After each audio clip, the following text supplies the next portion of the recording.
Good afternoon. It's Tuesday, the 20th of January 2015, just after 1 o'clock, and welcome to UK Column News. I am your host today, Brian Gerrish. I've got Nick Green with me in the studio behind the technical desk. Change and positive change, I have to say, and a lot of work going on at the UK Column. So for a couple of days, I am your sole host. Weather. Well, the weather in Plymouth is pretty cold and gloomy. We haven't got any snow, temperatures down to about 3 degrees. But of course, across the rest of the country, we have a little bit of everything. We have very cold conditions, rain, and we have snow with reports saying more of the same on the way. We're puzzled about this because, of course, the Daily Telegraph, one of Britain's most intellectual newspapers, recently reported an article blaming global warming, which of course is causing the cold conditions across Britain, but blaming that global warming on beavers and squirrels in the tundra. So there we are. That's what's causing the weather.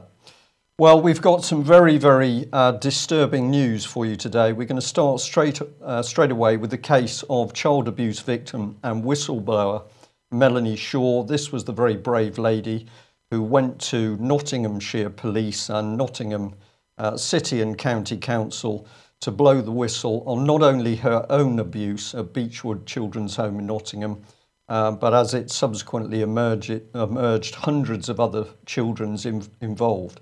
Now, we have supported Melanie as we've watched her go through a catalogue of abuse by the authorities since she whistle blew. We're going to recap some of that.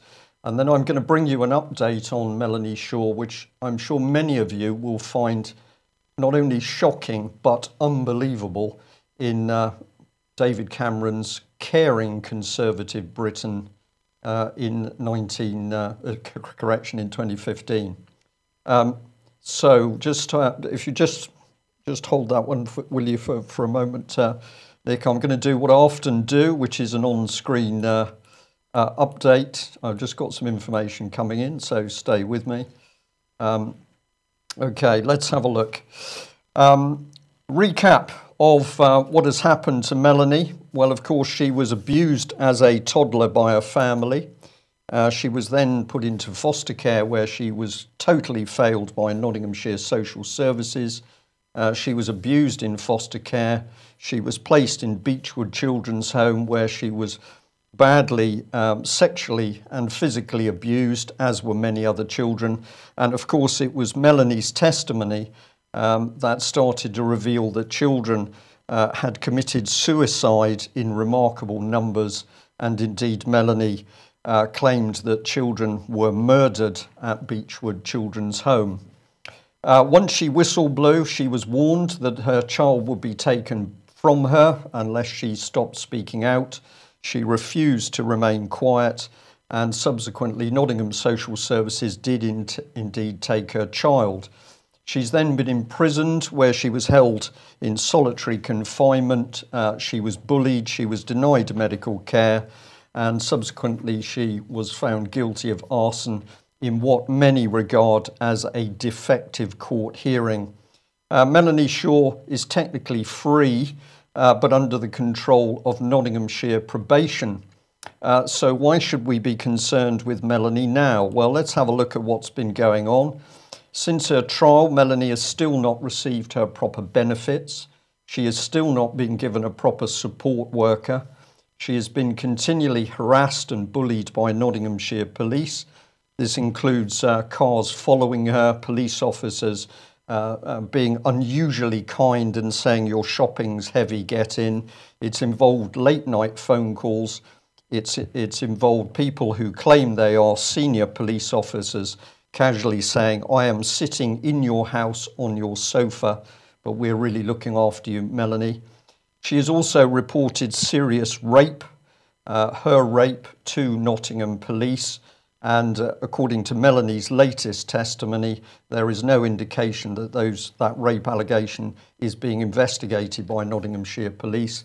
And we can also say that Nottinghamshire Council has no proper ongoing investigation into Beechwood, nor have they set up any support arrangements for the hundreds of other victims. So Melanie Shaw still needs your help and support. Please help us to keep Melanie and all the other thousands of abuse victims in the public eye so that we can bring the abusers to justice. Now, keep that in your mind while we just hop across to have a look at reports that appeared in the press some time ago, because, of course, around Elm Guesthouse in particular, there were increasing stories, evidence coming to the fore of the abuse of youngsters, and indeed, in other reports, the murder of youngsters by individuals either connected directly with Elm Guesthouse or other paedophile rings in London. And these rings were clearly leading towards politicians and senior members of the establishment. It has taken this lady, Home Secretary Theresa May, to do precisely nothing to forward any inquiry to investigate the numerous paedophile investigations going on around the country, and specifically to investigate the evidence coming forward for paedophiles operating in the British political system and establishment. And in this clip from the Andrew Marr show, she said, well, the very institutions of the state that should be protecting children were not doing so, to which we say, with unbelievable sincerity, Theresa May, who has conspired to place members of the establishment linked to those accused of child abuse, of head of a child abuse inquiry, says she doesn't understand how the abuse has been covered up.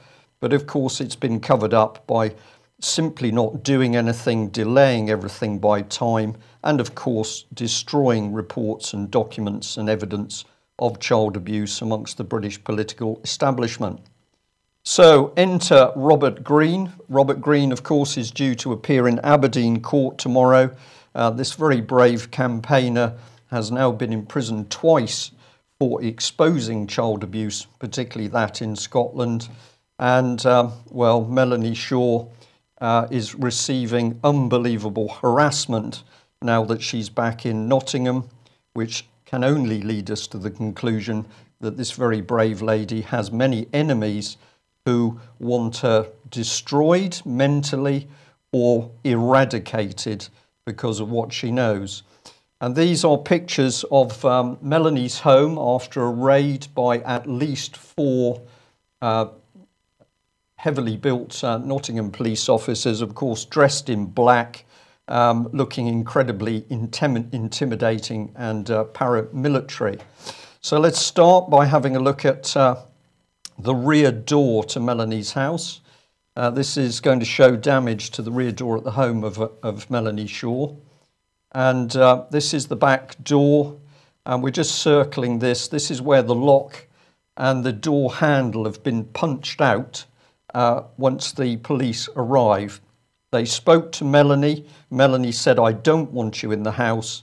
And the next thing, these officers smashed the way through the door. You can see the damage to the door on screen. This is how Nottinghamshire Police deals with very, very vulnerable child abuse victims, and perhaps more importantly in this case, a child abuse victim who holds evidence which could bring paedophiles into court and to full justice. This is another shot here of the door handle down on the floor, and you can see obviously the force that was used to break in through that back door. There's the door handle, and this is the mark on the rear door where the police used one of their heavyweight battering rams. So what would common sense tell the majority of us? How would we deal with child abuse victims? I think common sense would say they need to be treated with care and tenderness. They need to have the appropriate support teams, mental health teams around them. And as highly vulnerable witnesses, surely they should be receiving police protection, not large, aggressive police officers breaking into their property.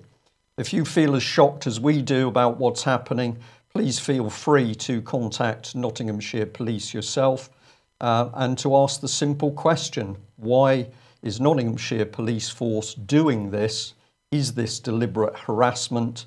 Is this another attempt to stop Melanie being able to give her evidence in court?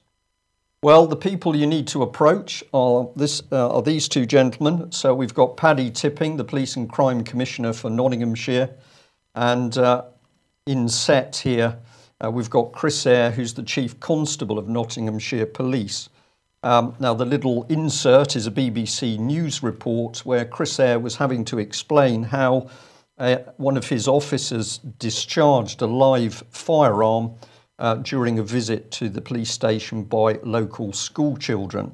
And I believe I'm correct in saying that in this incident, the young girl was very lucky to escape injury, not only from the bullet which came out of the discharged weapon, but also by the shell case, which in fact hit her.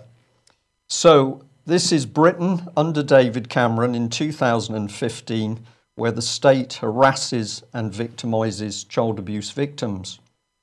Take a look at Nottinghamshire Police. This is their website. It's glowing, it's very smart, very glitzy, and of course what the message is what a wonderful police force you have. We're fighting crime, trust us. So this is what they say about themselves. Our job is to protect the public and keep Nottinghamshire a safe place for people to live and work in and visit. Well, Nottinghamshire is internationally famous for Sherwood Forest, home of the Robin Hood legend. The principle of serving and protecting our communities remains just as true as it did back then. Are Nottinghamshire Police seriously saying that they regard their policing job as equivalent to Sherwood Forest and Robin Hood, or are they in another reality? Well, it goes on because they're proud that crime across Nottinghamshire is currently at its lowest levels since 1977. Presumably, paedophile crime is down because Nottinghamshire Police simply don't investigate. They rank themselves 10 in the number of forces receiving overall customer satisfaction. Well, we can say with total truthfulness that as far as Melanie Shaw is concerned, she regards Nottinghamshire Police as brutal, untrustworthy and incapable of investigating paedophile activity and the possible deaths of youngsters around Beechwood Children's Home in Nottinghamshire. Well, their success, Nottinghamshire's Police's success, is largely due to our dedicated workforce of just under 4,000 officers and staff who were supported by a growing army of hundreds of special constables, cadets and volunteers. So here we get an indication as to how Nottinghamshire Police see themselves, not there to protect the vulnerable and particularly ultra-vulnerable people like Melanie.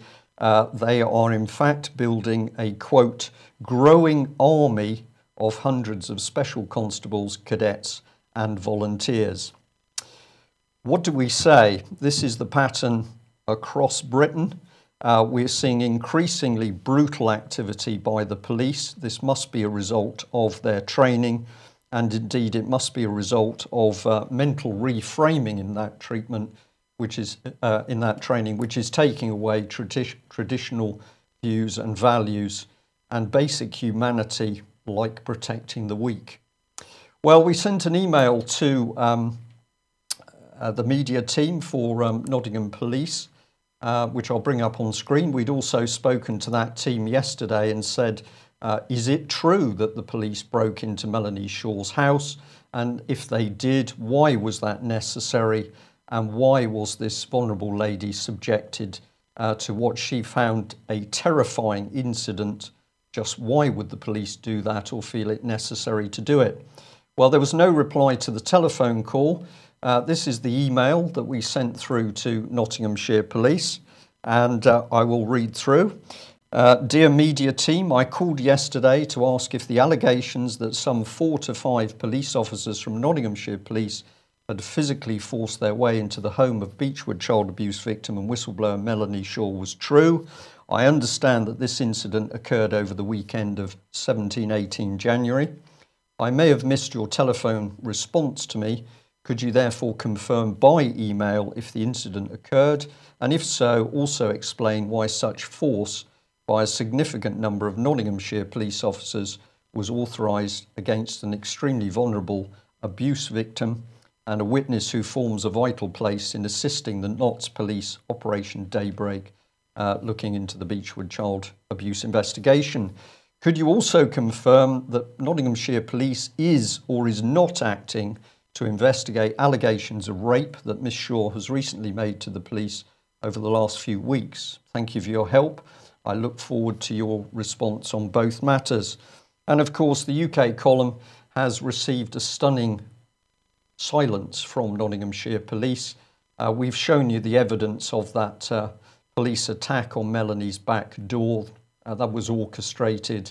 Her reports are very clear. It was Nottinghamshire Police that forced their way into her home.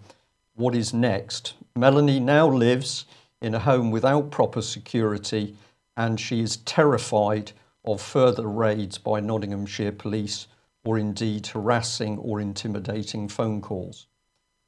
Any members of the public who feel as outraged as we do, please feel free to contact the Chief Constable or perhaps the Police Crime Commissioner. Well, is there progress in UK on exposing the paedophile rings at high level?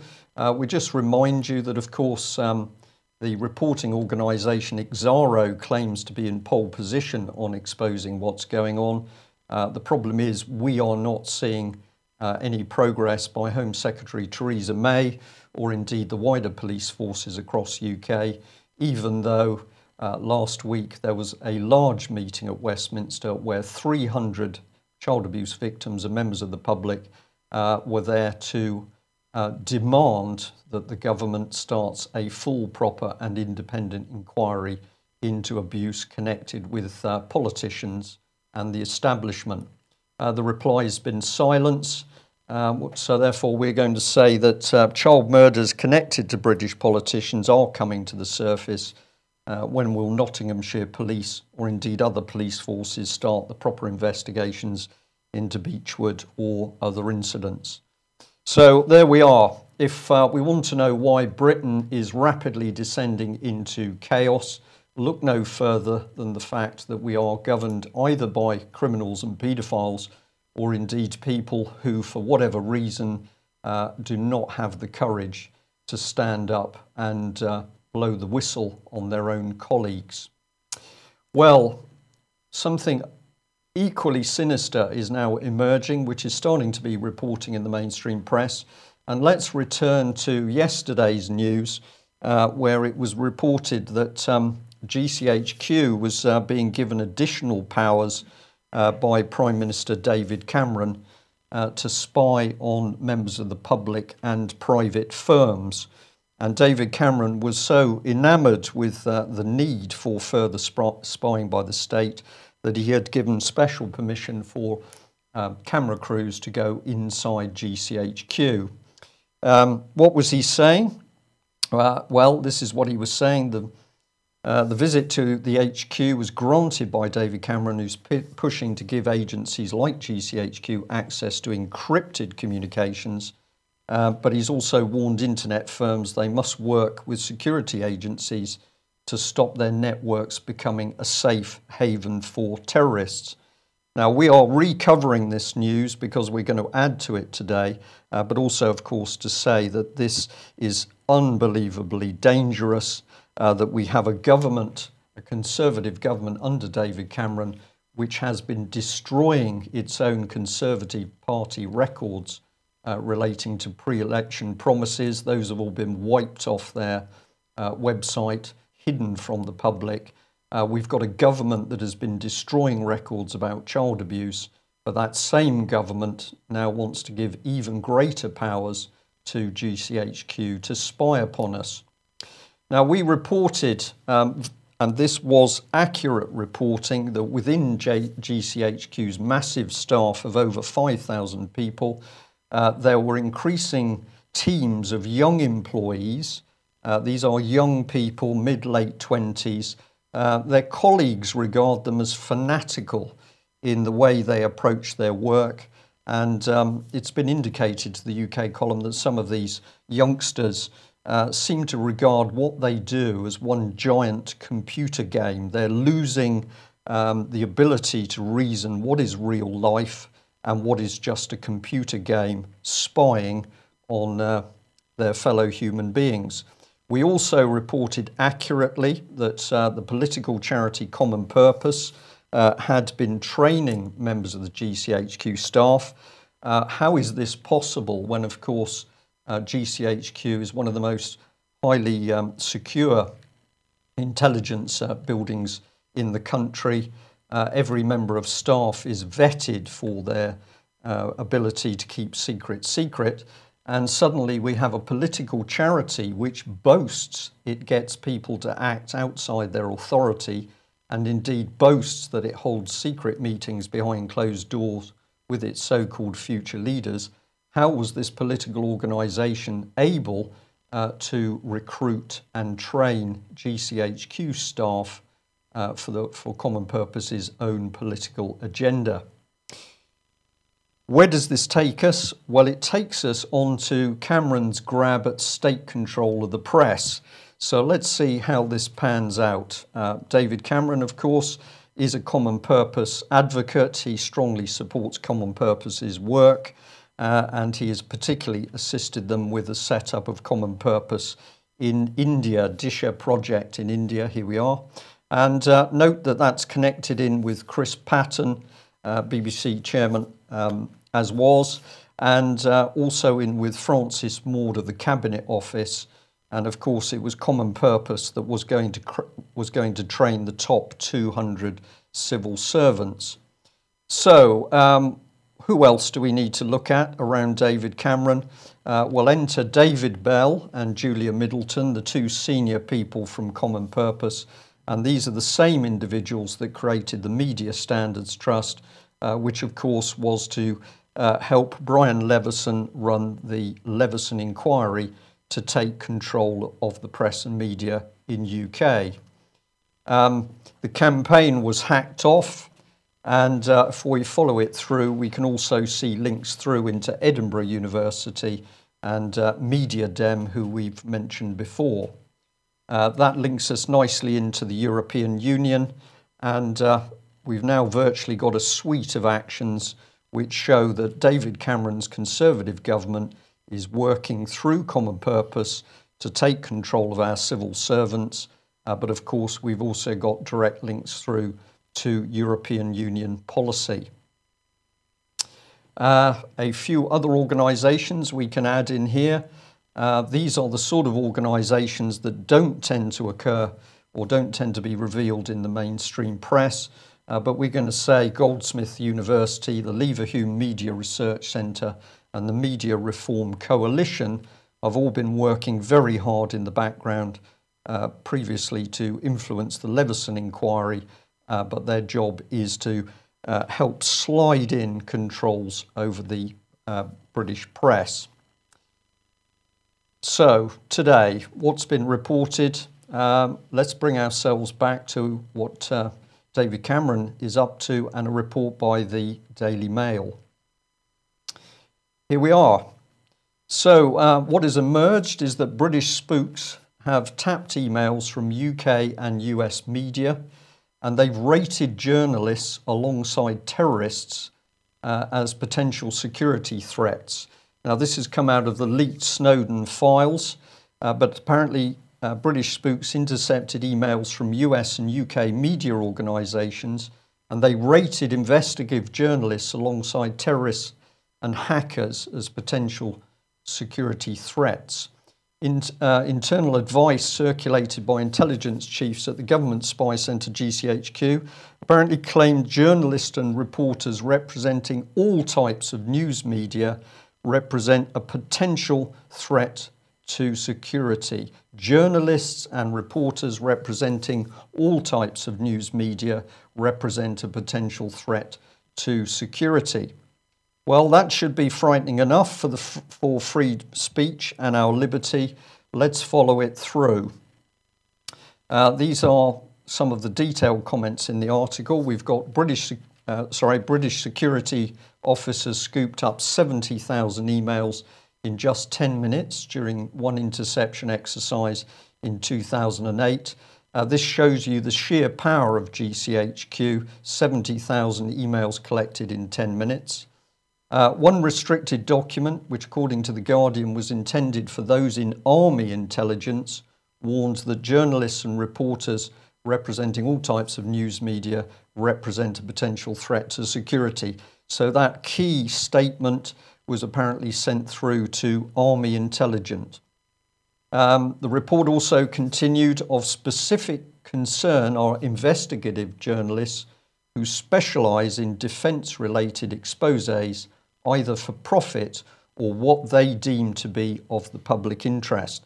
Now, this is a very critical statement, but of course, because of course, in the public interest is the most important thing a journalist can work to, which is bringing the truth to the public so that they can then make the informed decision. Well, they scored journalists. So here we have British intelligence agencies scoring journalists. And just hold the slide, Nick, for a second.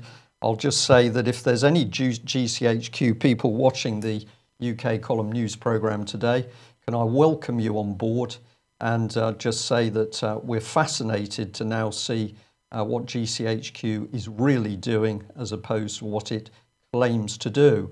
Where has this led, however? Well, this is the sting, because according to the Mail's article, newspaper editors and lawyers have called for a new freedom of expression law. This is a state grab for control of the press and media, and let's have a look at how it works.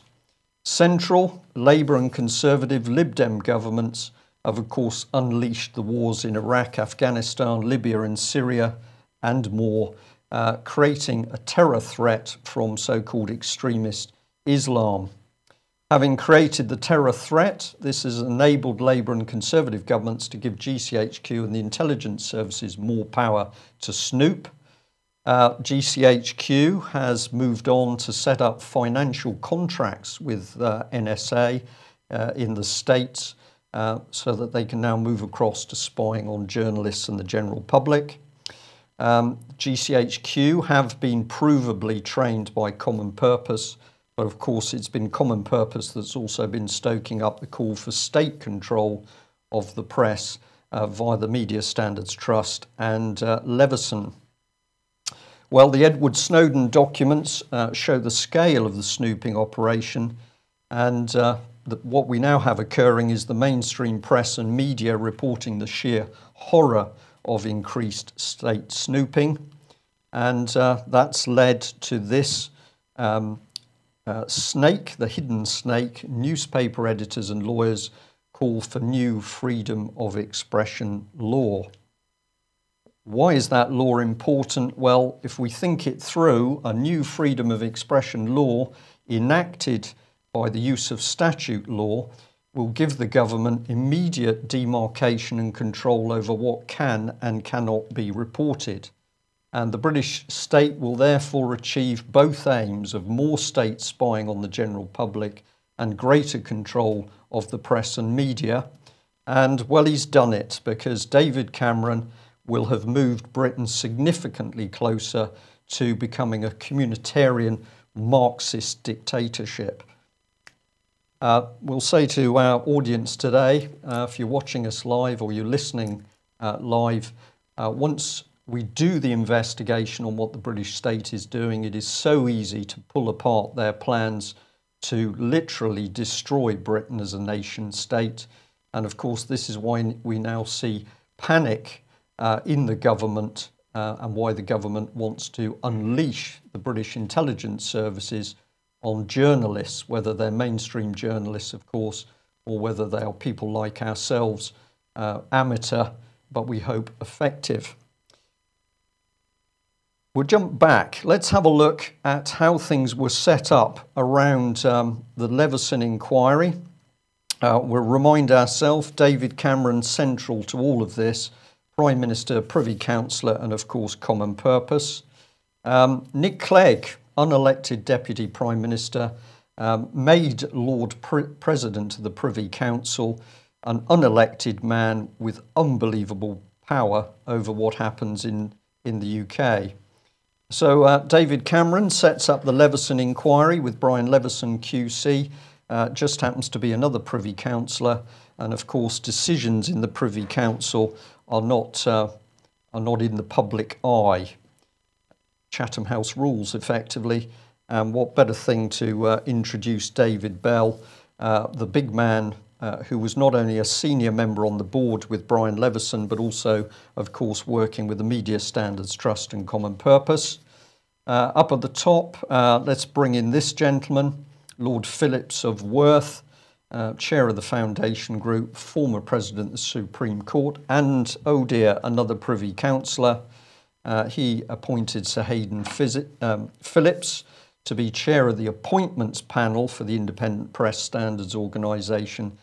So here we see an old boy network like none setting up setting up the control organisation for the press.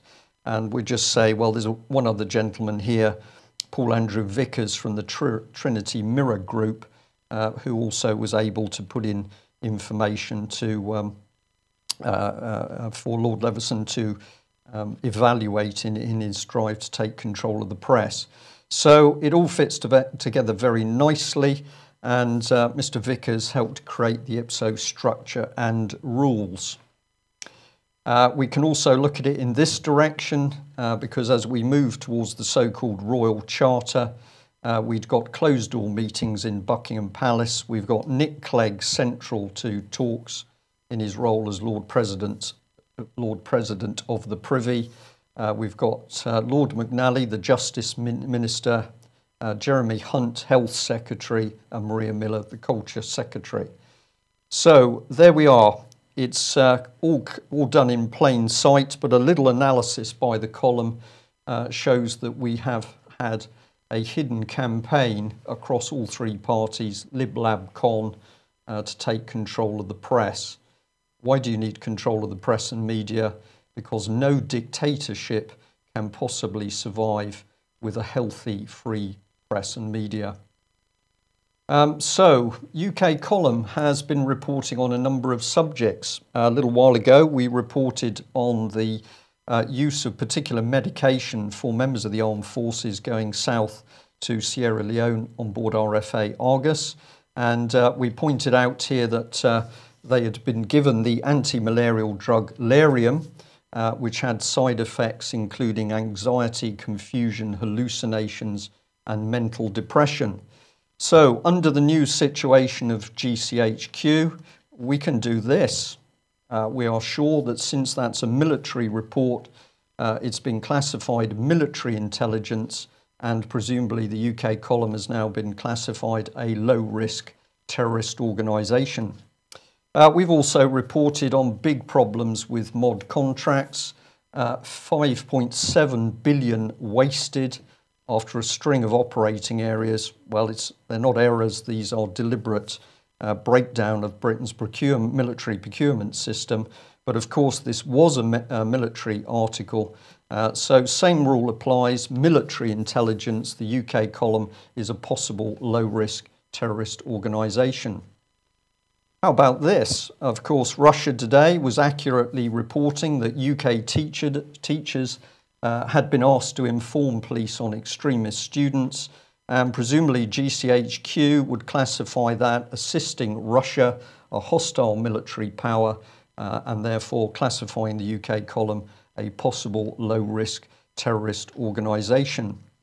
We've also reported on the failure of the government to deal with child abuse and paedophiles, and here's Nottingham Mickey Summers, a very brave man who's been fighting to bring abusers to justice.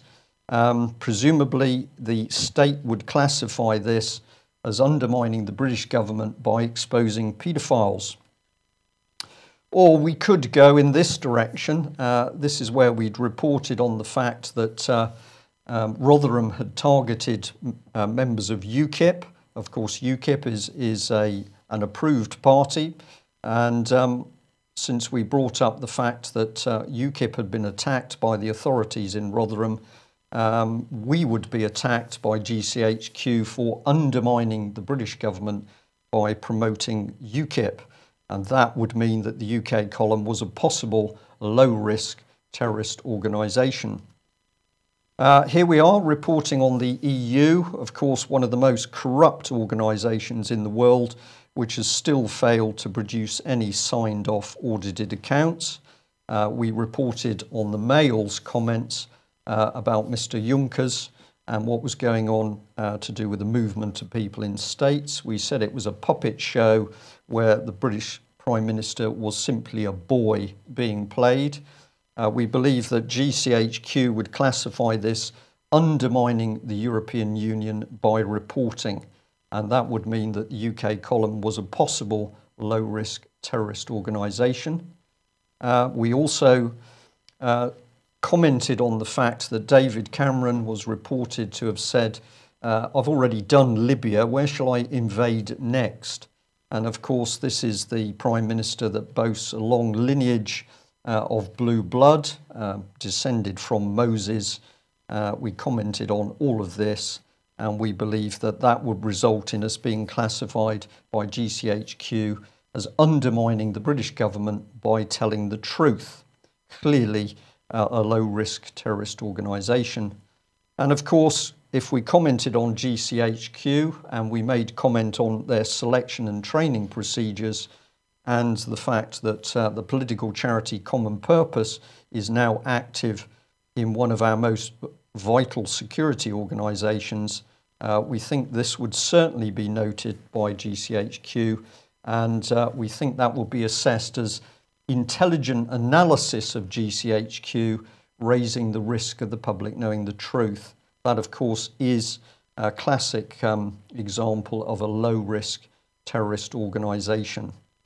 And from GCHQ to North Korea, we pointed out that Kim was saying that only he could have his name, and we spotted similarities with David Cameron. Well, he's descended from Moses, but he's also known as His Excellency within the UN, David our King Cameron. This would probably be classified by GCHQ as undermining the British government by telling the truth through humour. So that would classify the UK column as a possible low-risk terrorist organisation. If anyone thinks I'm joking, let's bring you across to Peter Hitchens, who we reported, and of course was reported in the Mail, as saying this: "We are on the verge of founding Britain's first thought police, using the excuse of terrorism, whose main victim is considered thought. Theresa May's Home Office is making a law which attacks free expression in this country as it has never been attacked before." So we have a very well-respected journalist who is clearly now seeing the intense dangers of a massive state clampdown in Britain, and of course with the lack of free, open and honest reporting in the press and media comes total loss of liberty. And I think Peter Hitchens was well aware of that, which is why he wrote such a hard-hitting article. If you're reeling with the reports we're producing today and thinking, what on earth do we do about it? Well, of course, speak out the truth, get out there and work with friends and neighbours, support one another. But you may also like to support the British Constitution Group by attending our event on the weekend of the 28th of February, 1st of March. Friday the 27th is the date indicated there. But 2 days where the British Constitution Group is going to be working as hard as possible to show people what they can do to stop this steady decline of Britain into what is clearly a very dangerous communitarian police state.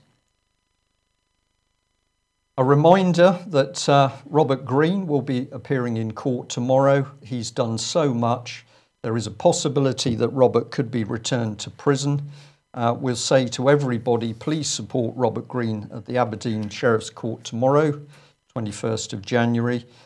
Please attend if you can. It's important that people are there to see justice being done, however that justice is delivered. This report, of course, must be classified by GCHQ because Robert has been exposing child abuse in the Scottish establishment, and therefore we believe that Robert Green would already be regarded as a possible low-risk terrorist organisation by GCHQ. On that note, we will leave you. Things in UK becoming very, very serious under what is clearly a conspiracy by the Labour Party, the Lib Dems and the Conservative government to undermine freedom of speech and liberty. The next step for the Lib Lab Con is to destroy the British Constitution and the rule of common law. If they achieve that with a clampdown on free speech, we are going to find it very hard to extricate ourselves from that situation. So don't be shy, don't sit at home emailing, get out there talking to people, warning people, and above all, educate everybody you can, including, of course, the police, who ultimately we need to bring these perpetrators to justice. Thank you very much, GCHQ, for joining UK Column News Live. We're very pleased that we can speak directly into the heart of GCHQ by one of your big television screens. We hope you'll stay with us, and we hope ultimately you also will be working to expose the treason at work in UK. That's the end of the news today. Thanks for joining us. I will be back same time tomorrow. Bye-bye.